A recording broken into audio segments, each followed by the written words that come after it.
All right, welcome to another deep dive. If you're anything like me, you're already daydreaming about those sunny getaways. But before we get ahead of ourselves, there's something super important we need to talk about first. Definitely. Got to be prepared. Exactly.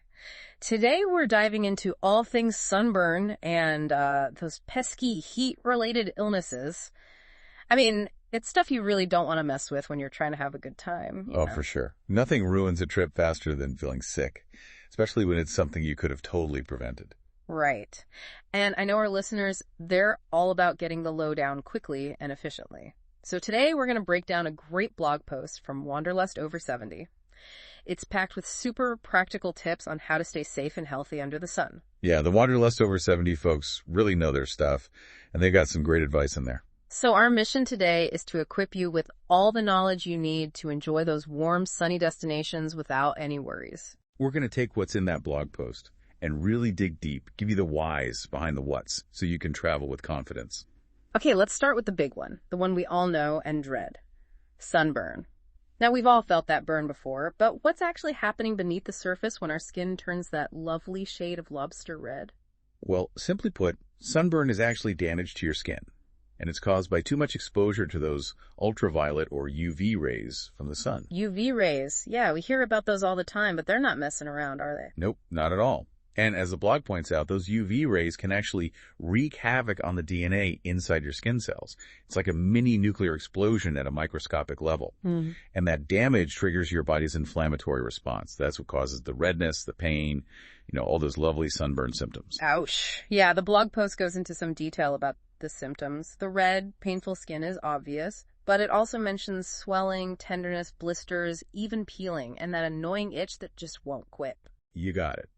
And it's important to remember is that sunburn isn't just skin deep, literally. Oh, that's a little scary. In severe cases, you can experience things like fever, chills, nausea, even a pounding headache. Yeah, those are definitely signs that your body's not happy. Exactly. It's your body saying, hey, we've got a problem here. So enough about what sunburn is. Let's talk about how to avoid it and all those other heat-related issues. So this goes beyond just slathering on the sunscreen, right? Yeah, absolutely. Preventing heat-related illnesses is a bigger picture thing. It's about taking a holistic approach to staying safe and healthy in hot conditions. The blog post offers some excellent general advice to help us prevent these issues in the first place. Yeah, and the first thing it stresses is hydration. Like, drink tons of water throughout the day. And it actually says don't wait until you're thirsty. That's such an important point. By the time you feel thirsty, you're already starting down the road to dehydration. So stay ahead of the game, basically. Exactly. And another thing the blog cautions against are those sneaky dehydrating drinks like alcohol and caffeine. They might seem refreshing, but they can actually make you lose more fluids. Yeah, you'd think those ice-cold cocktails would be hydrating, but I guess not. Nope. Alcohol's a diuretic, so it makes you pee more, and caffeine can do the same. So stick to water as much as you can. Water it is. All right, so next up is what we wear. The blog suggests lightweight, loose-fitting, light-colored clothing. Seems pretty simple, but why are those factors so important? Well, lighter colors reflect more sunlight, which helps keep you cool. Loose-fitting clothes allow for better air circulation, and that helps with sweat evaporation. That's how your body naturally cools itself down. And lightweight fabrics, they just don't trap as much heat as those heavier materials. Makes perfect sense. The blog also talks about taking frequent breaks, finding some shade, especially during the hottest parts of the day. It sounds obvious, but I know I'm guilty of pushing through when I'm excited to see everything. It's so easy to get caught up in the moment. But giving your body a chance to cool down is crucial. Seeking shade isn't just about preventing sunburn, it's about giving your internal thermostat a break. The blog also suggests avoiding heavy exercise during peak heat hours. It's all about listening to your body and not overdoing it. All right, so we've got our general strategies for staying cool. Now, let's zoom in on preventing sunburn specifically. The blog post lays out a pretty clear plan, and it all starts with sunscreen. Sunscreen is like your first line of defense against those harmful UV rays. The blog emphasizes choosing a broad-spectrum sunscreen. Broad spectrum, what's that all about? It means it protects you from both UVA and UVB rays. UVA rays are the ones that mostly contribute to skin aging, wrinkles, that sort of thing. UVB rays, those are the main culprits behind the immediate sunburn. So it's a double whammy of protection. Precisely. And both types can increase your risk of skin cancer, so blocking both is essential. And what about that SPF number? The blog recommends SPF 30 or higher. What does that number actually mean? So SPF stands for Sun Protection Factor, and it basically tells you how well a sunscreen protects your skin from those UVB rays, the burning rays. An SPF of 30 blocks about 97% of UVB rays, while an SPF of 50 blocks about 98%. Now, while that might seem like a small difference for people with sensitive skin or who plan on being out in the sun for a long time, that extra bit of protection can really make a difference. So higher SPF is generally better, but it's not the only thing that matters, right? Absolutely. Applying enough sunscreen and reapplying it often is just as important, if not more so.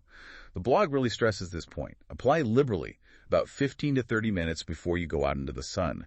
That gives it time to bind to your skin and start working its magic. And then reapply every 2 hours, especially after swimming, sweating, or even toweling off, because those activities can remove the sunscreen. So don't skimp on the sunscreen and reapply. Got it. What about protective clothing? It's more than just throwing on any old t-shirt, right? You're right. Any clothing will offer some protection. But long-sleeve shirts, pants, a wide-brimmed hat, those are your best bets for maximum coverage. Okay, so cover up as much as possible. Exactly. And the blog mentions something called UPF clothing. It stands for Ultraviolet Protection Factor, and it's like SPF for clothes. It tells you how much UVA and UVB radiation fabric blocks. This type of clothing is specially designed to provide extra sun protection. I've seen those UPF clothes, but I never really understood what the rating meant. Thanks for clearing that up. All right, so next up we've got seeking shade. Are there specific times when shade is especially important? The blog highlights the hours between 10 a.m. and 4 p.m. That's when the sun's rays are the strongest and most damaging. So if you can, try to limit your direct sun exposure during those peak hours. Exactly. Find some shade under a tree, an umbrella, anything that can block those rays. And of course, we can't forget about protecting our eyes. The blog reminds us to wear sunglasses that block 100% of both UVA and UVB rays. Sunglasses aren't just a fashion statement. They're essential for protecting your eyes from long-term damage, things like cataracts and macular degeneration. So invest in a good pair of sunglasses that offer full UV protection. Your eyes will thank you later. Okay, so despite our best efforts, sometimes sunburn still happens. So let's talk about what to do when that dreaded burn sets in. The blog post offers some tips for soothing the pain and helping your skin heal. Yeah, the first thing is to cool the burn. Apply cool compresses or take a cool bath or shower. Makes sense. You want to cool it down, not heat it up. Right. And avoid hot water, because that can actually irritate the burn even more. Ouch. Next up, moisturizing. Aloe vera gel or lotions with aloe vera are great choices, but the blog cautions against using anything petroleum-based. Petroleum-based, like Vaseline? Why is that a no-no? Petroleum jelly creates a barrier on your skin that can trap heat. It can slow down the healing process and make the burn feel worse. Aloe vera, on the other hand, has natural cooling and anti-inflammatory properties that can soothe the skin. So aloe vera for the win. Definitely. And don't forget to stay hydrated. Drinking plenty of fluids is essential for helping your body recover. Water.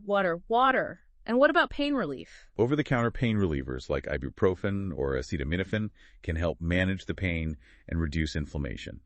And finally, protect the sunburned area from any further sun exposure. Yeah, no double dipping on the sunburn.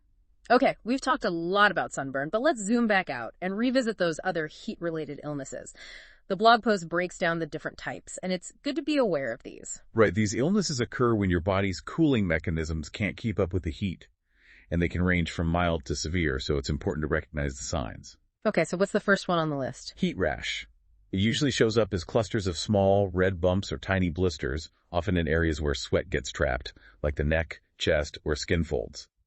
Keeping the skin cool and dry is usually enough to clear it up. So heat rash is more of an annoyance than a serious threat. Right, it's usually not a big deal. Yeah. But if it doesn't go away or gets worse, it's always best to check with a doctor. Okay, good to know. What about heat cramps? I think most of us have felt those at some point, especially after working out in the heat. Heat cramps are those sudden, painful muscle spasms, usually in the legs or abdomen. They often happen because of dehydration and electrolyte loss from sweating. The key is to stop what you're doing, rest in a cool place, and rehydrate with water or a sports drink. So electrolytes are important. Yep, they help regulate your body's fluid balance, and you lose them when you sweat. Got it. Now, things start to get more serious with heat exhaustion. What are the signs of that? Heat exhaustion is basically your body telling you it's overheating. You might experience heavy sweating, weakness, dizziness, nausea, headache, even fainting. It's crucial to get out of the heat, lie down, drink fluids, and cool down your body with cool cloths or a cool shower. So heat exhaustion requires immediate action. Absolutely. You need to cool down and rehydrate ASAP. And then there's the most severe heat-related illness, heat stroke. Heat stroke is a life-threatening emergency. It happens when your body's temperature gets dangerously high, usually above 103 degrees Fahrenheit. The blog emphasizes that this is a serious medical situation that requires immediate attention. Wow, 103 degrees, that's scary. Yeah, it's really dangerous. Symptoms can include hot, dry skin, but sometimes the person might still be sweating. They may also experience confusion, seizures, and even lose consciousness. What should you do if you suspect someone has heat stroke? Call 911 immediately. This is a true medical emergency. While you're waiting for help to arrive, do whatever you can to cool the person down, get them into the shade, remove any unnecessary clothing, and apply cool compresses or ice packs to their neck, armpits, and groin. It sounds like heat stroke is something you really want to avoid at all costs. Absolutely. Prevention is key. Stay hydrated, dress appropriately, and avoid strenuous activity during the hottest parts of the day. So we've covered a lot of ground here. Now, there's a really interesting and impactful comment in the Wanderlust Over 70 blog post from a reader named Gregory Hill, who has a connection to the author, Roberta Hill. His story really hits home about the long-term consequences of too much sun exposure. Yeah. Gregory's comment is a powerful reminder that sun damage can have lasting effects. He shares he's been dealing with something called actinic keratosis on his scalp for almost a decade. Actinic keratosis, what is that? They're precancerous skin lesions. Basically, they're rough, scaly patches of skin that can develop into skin cancer if left untreated. Gregory's dermatologist believes his were caused by all the time he spent backpacking in mountainous areas without wearing a hat. He specifically mentions hiking above the tree line in places like New Hampshire, the English Lakes District, and even the Pacific Crest Trail. He admits that wearing a hat just didn't seem that important to him back then. It's easy to think, oh, I'm young, I'm healthy, I don't need to worry about that stuff. But as Gregory's story shows, sun damage can accumulate over time, and it can catch up with you later in life. And he was hiking at high elevations, which makes a difference, right? Right. Higher elevations mean thinner atmosphere, which means less protection from those UV rays. So the risk of sunburn and skin damage is significantly higher in the mountains. It's something to keep in mind if you're planning any high-altitude adventures. Now, Gregory says he always wears a hat outdoors and has to get regular checkups with his dermatologist. It's a real-life example of how those seemingly small choices we make when we're younger can have a big impact on our health later on. His advice is spot on. Cover up, use waterproof sunscreen, and reapply it frequently. It's better to be safe than sorry. This is a message for all of us, really, especially if you're planning any outdoor activities, whether it's hiking, biking, exploring new cities, or just spending time in the sun. Yeah. It's not just about avoiding a sunburn today, it's about protecting your skin for the long haul. Exactly. It's an investment in your future health. So to wrap things up, the big takeaway from our deep dive today is that both sunburn and heat-related illnesses are largely preventable. By being aware of the risks and taking the right precautions, you can enjoy the sun safely and stay healthy. Stay hydrated, dress smart, seek shade, use sunscreen diligently, and be mindful of the signs of heat-related illnesses. These simple steps can make a huge difference. And as you plan your next adventure, think about how your destination and the time of year might influence your sun and heat protection strategies.